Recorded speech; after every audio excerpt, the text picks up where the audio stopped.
आएगा बोलिए। सर मैं बस ये कहना चाहता हूं कि सरकार सभी का ध्यान रखे और उनमें भी गरीबों का ज्यादा ध्यान रखे, क्योंकि सर अभी जेब कटाई हुई 2800 रुपए का टिकट है सर इलाहाबाद का, 56,000 रुपए का था सर। मैंने मंत्री जी से कहा, तब जाकर उन्होंने संज्ञान लिया, तब आधे रेट हुए। इसलिए कह रहा हूं धर्म के नाम पे धंधा और लूट नहीं होनी चाहिए सर। दूसरी बात, अयोध्या में 3 दिन तक पुलिस ने कार्रवाई नहीं की, इसका खामियाजा एक बेटी को अन्याय के रूप में उठाना पड़ा और मुख्यमंत्री जी यहां खड़े होकर राजनीतिक स्पीच में उस बेटी के अपमान का तमाशा बना रहे थे। ये बहुत दुखदाई है, इसको खत्म करूंगा। लेकिन सर मैं जानना चाहता हूं, क्या सरकारी पैसे पे एक ही धर्म का अधिकार है? दूसरे धर्म के धार्मिक आयोजनों पे भी कुंभ में 7,500 करोड़ रुपए खर्च किया आपने। आप रविदास जयंती पे कितना खर्च करेंगे? आप 14 अप्रैल को डॉक्टर बाबा साहब अम्बेडकर जिनकी जय जयकार होती है उन पे कितना खर्च करेंगे? और उनके विचारों को आगे बढ़ाने के लिए आप क्या सहयोग करेंगे? ये सवाल बहुत बड़ा है। राष्ट्रपति जी के अभिभाषण पे मुझे आपने मेरी बात रखने का मौका दिया। मैं जातिगत जनगणना से शुरुआत करूंगा, जिसकी देश को जरूरत है, क्योंकि जनगणना होगी तो आंकड़े आएंगे तो जो बजट दिया जा रहा है वो सही तरह से लोगों तक पहुंच पाएगा, उस बजट का लोगों को फायदा होगा।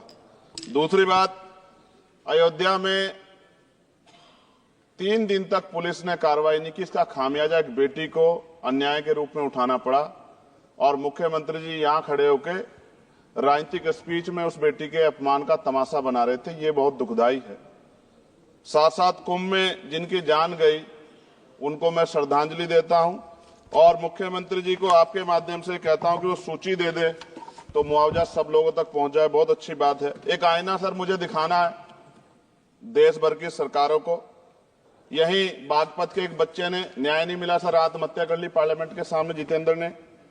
परभनी में बाबा साहब अम्बेडकर की स्टैचू तोड़ी गई सर, वहां सोमनाथ सूर्यवंशी को पुलिस ने मार दिया सर। यहां पंजाब में सर अमृतसर में बाबा साहब अम्बेडकर की प्रतिमा पे किस तरह का अपमान किया गया। गोरखपुर में 2 दलित बच्चों की हत्या हुई सर। सूरत में एक दलित बच्ची को फीस ना चुका कारण अपमानित किया गया, उसने सुसाइड कर लिया सर। झुंझुनू में राजस्थान में एक बच्चे की पिटाई की गई मटकी छूने पे सर दोबारा। कठुआ जम्मू में सर एक नाबालिग बच्ची का सामूहिक बलात्कार किया गया सर। साथ साथ सहारनपुर में भूमाफियाओं ने शमशान की भूमि को देवबंद में सर जबरन कब्जा करने की कोशिश की, गोलीबारी की सर। आजमगढ़ में सूरज की हत्या सर हो गई है और पुलिस बचाने काम करे अपराधियों को। सर SC ST को पहले जमीन मिलती थी पट्टों के रूप में, कई सरकार ने दी। उन जमीनों को पहले तो दबंगों ने कब्जा के रखा और अब उन जमीनों को सरकार भी छीन रही है सर।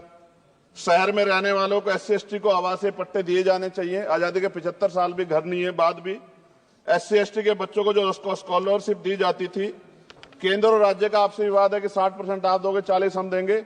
इस चक्कर में कई बार स्कॉलरशिप सब नहीं समय पहुंचती, मानसिक प्रताड़ना होती है, स्कूल परेशान करते हैं, कॉलेज। इसलिए मेरी राय है सर कि 0 बैलेंस पे उन बच्चों का एडमिशन कराया जाए। जब सरकार कुछ करना ही चाहती तो बच्चों को फायदा हो जाए। और देश भर में सर बहुत सारे छात्रावास बने हैं, लेकिन उन छात्रावास की स्थिति ऐसी है जर्जर, जैसे हमारे स्कूलों की है। इन छात्रावास का जीर्णोद्धार कराया जाए, उनकी रख रखाव का ख्याल रखा जाए, क्योंकि यहाँ देश का भविष्य तैयार हो रहा है। और ऐसी हालात सर स्कूलों की है, स्कूलों के हालात आप देश भर में, मैं उत्तर प्रदेश से आता हूँ, जाके देखोगे नगीना क्षेत्र में सर अगर स्कूल गिर जाएगा किस दिन बहुत बड़ा हादसा हो जाएगा, कोई पूछने वाला नहीं है सर। बात OBC समुदाय की जाए सर, OBC समुदाय को वक्त आ गया है कि विधानसभा और लोकसभा में आरक्षण जो है सर मिलना चाहिए, जो उनकी पर्याप्त संख्या यहाँ लोकसभा में और सभी स्टेटों की विधानसभा में आ पाए, जो सामाजिक समानता की दिशा में जरूरी कदम है। OBC को भी SC ST की तरह सर प्रमोशन रिजर्वेशन मिले। OBC आरक्षण में जोड़ा गया सर असंवैधानिक है, क्रीमी लेयर उसको खत्म किया जाए। सरकारी स्वायत्त संस्थानों में भी सरकारी विभागों के समतुल्य पदों को चिन्हित किया जाए तथा उनकी समतुल्यता स्थापित की जाए, ताकि इन संस्थानों में कार्यरत OBC कर्मचारियों के बच्चों को भी आरक्षण का लाभ मिल जाए। सर पत्रकार सुरक्षित नहीं है। पत्रकार मुकेश चंद्राकर की सर भ्रष्टाचार के खिलाफ आवाज उठाने पर हत्या की गई सर। कौन पत्रकार ईमानदार से पत्रकारिता करेगा? किसानों को MSP की कोई लीगल गारंटी नहीं। एक बड़े किसान है दल्लेवाल जी, 69 दिन से सर जीवन और मौत के बीच आमरण अनशन पे है। क्या अब तक किसी दिन उनकी जान चल जाए? सरकार को संज्ञान लेना चाहिए। सर माइनॉरिटी की बात करूंगा, धार्मिक आस्था की बात है, हम तो सभी का सम्मान करते हैं क्योंकि हमने शपथ ली है, हम संविधान को मानने वाले लोग हैं। लेकिन सर बड़ौत में भगवान आदित्यनाथ निर्वाण लड्डू पर्व के दौरान दुर्घटना हुई, 8 लोगों की जान चली गई, श्रद्धालुओं की 75 घायल है। सरकार ने संज्ञान नहीं लिया। अयोध्या की तरह उनको मुआवजा दे देते तो उनके मन में भी जो माइनॉरिटी है पीड़ा जो है वो खत्म हो जाती। न्यायालय द्वारा पारित आदेश के बावजूद जैन समाज को जैन महातीर्थ गिरनार जूनागढ़ गुजरात पे पूजा करने रोका जाए, जो उनके मौलिक अधिकार का उल्लंघन है। सर, बरेली में सार्वजनिक रूप से हजरत पैगंबर मोहम्मद साहब के खिलाफ सार्वजनिक अपमानित गाने चलाए गए। क्या सर मुसलमानों की धार्मिक आस्था का सम्मान नहीं होना चाहिए? उनका भी तो आजादी में योगदान है। और इनको अपराधियों किसका संरक्षण की खुलेआम इतने इस तरह गाने बजा के अपमानित कर रहे हैं। संभल की हिंसा में सर 74 लोगों की गिरफ्तारी हुई है और वहां के मुस्लिम डर के साए में है। सरकार बेगुनाहों की गिरफ्तारी बंद करे। महाराष्ट्र में सर चंद्रपुर जिला पड़ता है, मैं अभी गया था।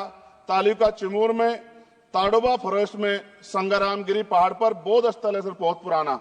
वहां बौद्ध भिक्षु को सरकार बिजली नहीं देती, रास्ता नहीं देती और इतनी बुरी हालत में उनकी धार्मिक आस्था क्या है सर? तथागत बुद्ध की ज्ञान स्थली होने के कारण बोध गया में बौद्ध धर्म के अनुयायियों के लिए जो बहुत महत्वपूर्ण स्थल है सर, इस स्थल पर अवैध कब्जा हटवाकर बौद्ध धर्म के अनुयायियों को सौंपा जाए। उनमें बड़ी चिंता, देश विदेश से लोग आते हैं तो यहाँ हमारे देश की छवि भी खराब हो रही है। और अभी 12 फरवरी को सदगुरु रविदास जी महाराज की जयंती है और 14 अप्रैल को बाबा साहब अम्बेडकर की, 11 अप्रैल को राष्ट्रपिता ज्योतिबा फुले। इनको मानने वाले लोग नए कार्यक्रम करना चाहते हैं।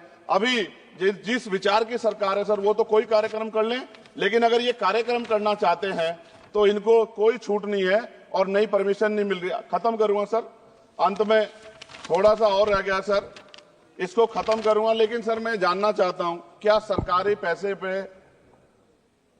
एक ही धर्म का अधिकार है? दूसरे धर्म के धार्मिक आयोजनों पे अभी कुंभ में 7,500 करोड़ रुपए खर्च किया आपने। आप रविदास जयंती पे कितना खर्च करेंगे? आप 14 अप्रैल को डॉक्टर बाबा साहब अम्बेडकर जिनकी जय जयकार होती है उन पे कितना खर्च करेंगे?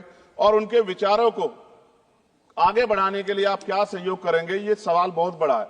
और अंत में सर मुझे आपसे आपके माध्यम सरकारों को कहना है सर, क्या इस देश से दलितों, मुसलमानों, पिछड़ों, आदिवासियों को निकाल देना चाहती है सरकार?